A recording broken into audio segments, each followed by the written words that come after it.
Demain, on va voir l'équilibre de long terme cas de rendement d'échelle croissant. Là, il y a une petite différence. Comme dans la prof, c'est que d'abord, les rendements d'échelle croissant. Qui est une entreprise, par exemple, une entreprise. Le coût moyen et le coût marginal sont décroissants. Le coût marginal est supérieur, le coût moyen plutôt, est supérieur au coût marginal. Donc, le coût marginal, le coût moyen. Il y a le cas particulier qui fait. Si l'entreprise, coût moyen, coût marginal. Il a vraiment la quantité produite à l'entreprise, le coût moyen de ce nombre d'unités, il y a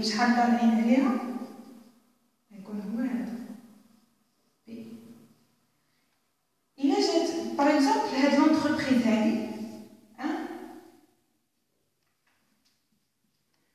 elle a la capacité de produire la quantité X1, 2000 unités. Ça, c'est la capacité d'elle. Une entreprise, elle a la capacité de produire 3000 unités X2 au prix P2.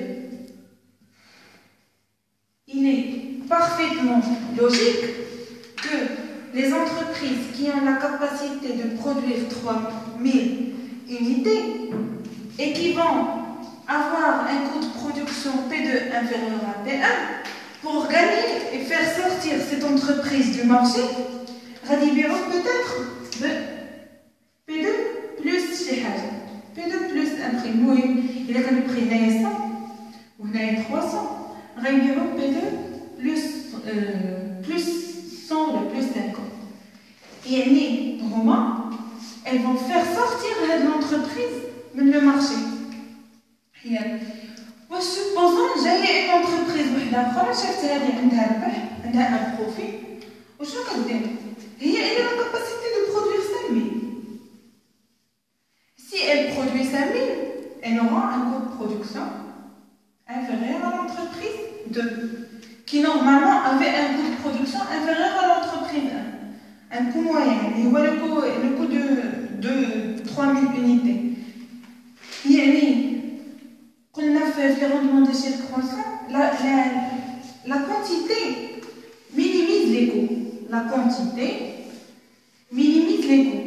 Donc, un marché, les rendements d'échelle les rendements d'échelle croissants.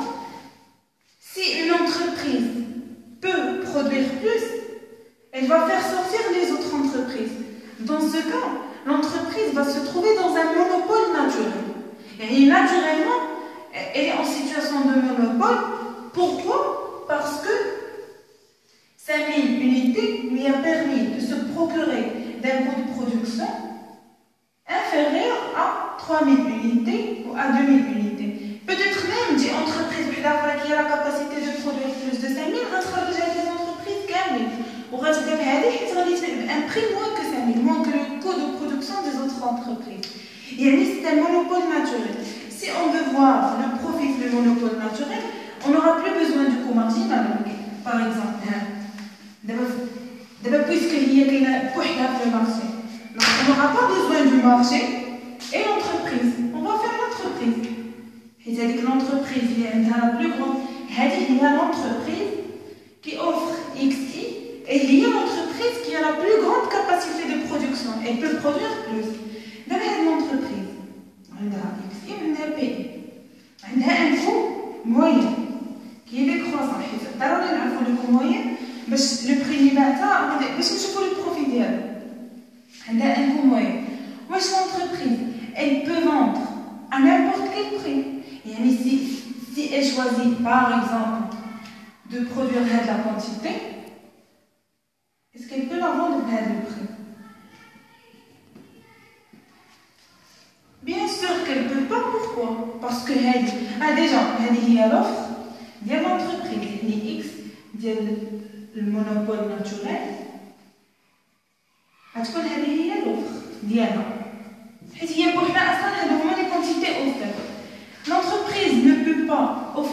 cette quantité au prix qu'elle veut, au prix le plus élevé, pour maximiser son profit, mais elle est devant un handicap, les lois, tout simplement la demande. La quantité, est-ce que la demande égalise l'offre de la quantité?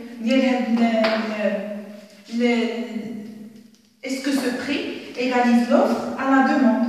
L'entreprise, non. Elle va prendre en considération son coût moyen. Elle va prendre en considération aussi elle va prendre en considération aussi la demande.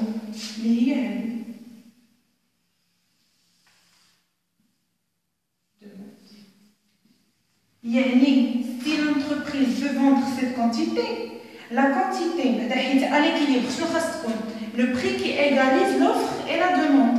La quantité offerte, le prix qui égalise l'offre et la demande, la quantité offerte, le prix qui égalise l'offre de l'entreprise à la demande des consommateurs. Et l'entreprise ne peut pas offrir à ce prix.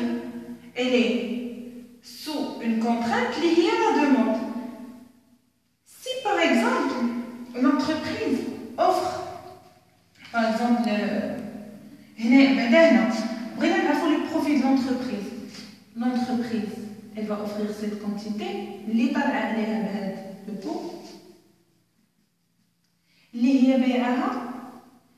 prix. Il y a le profit positif. L'entreprise a un profit positif, et donc, si l'entreprise a un profit positif, elle va entrer avec le marché, elle va produire plus que la quantité. L'entreprise. Pourquoi l'entreprise la capacité de le marché, elle va produire la quantité qui égalise le coût moyen au prix de vente. Le coût moyen de la quantité X2 غادي تكون كتطلع عليها بهذا الكو موين اللي بالنوار وكتبيعها بهذا لو بري ان بروفي. دونك هذا لو بري هو لو بري d'équilibre, هو اللي كيخلي le profit de l'entreprise est égal à zéro. Donc quand on a des rendements d'échelle croissants, la concurrence pure et parfaite fait que l'entreprise va être seule sur le marché, et non seulement seule, elle va être seule et elle va facturer même s'il y a beaucoup de marché, le profit marchouche, le profit marchouche positif ou négatif, elle va facturer au coût moyen, mais si on a un profit nul. La concurrence pure et parfaite, dans le cas des rendements d'échelle croissants, fait que une seule entreprise soit sur le marché, et cette entreprise, même si elle est seule, elle n'a pas un profit important, elle ne peut pas produire la quantité qu'elle veut, mais elle va produire la quantité qui égalise son offre à sa demande, et elle va facturer cette quantité au coût moyen. Donc, ما ربحش من هذا المونوبول. غادي نشوفوا si l'entreprise عندها un profit négatif, غير pour rajouter, si l'entreprise وقتاش يكون عندنا l'entreprise profit négatif, par exemple, si l'entreprise va trouver un prix élevé, P3. Si elle veut vendre à ce prix, la demande égalise l'offre vers le point, vers la quantité, X3. Là, la demande égalise l'offre. Voilà qui l'entreprise. Je vais faire X3. طلع عليها un coût moyen. هي بايعاها ب3 وكتطلع عليها بM. كتطلع عليها بالكو موين. هي طلع عليها بهذه وبايعاها بهذه. l'entreprise اللي في هذا الكا هذا كامل c'est un profit inférieur à 0. Oui, le profit inférieur à 0, ce n'est pas un équilibre de court terme, l'entreprise est obligée de baisser son prix. L'entreprise est obligée de vendre des quantités plus importantes. Par exemple, cette quantité, la quantité, à ce niveau, elle produit au coût moyen ou elle vend au coût moyen. Elle a un profit nul. C'est le rendement d'échelle décroissant et c'est ce cas qui engendre un monopole naturel. Il y a une entreprise, si elle produit moins, le marché si elle produit plus, l'entreprise. Voilà tout pour. J'espère que c'est tout. Le résumé, le profit ne peut être ni strictement positif ni strictement négatif. Le profit est nul, car quand l'entreprise produit X étoiles et le profit est nul, c'est un monopole. Une seule entreprise. La concurrence pure et parfaite fait que le profit est nul obligatoirement. Chaque unité sera vendue au coût moyen. Voilà. À l'équilibre parfaitement concurrentiel, il y a une seule entreprise qui facture au coût moyen. C'est le plus important.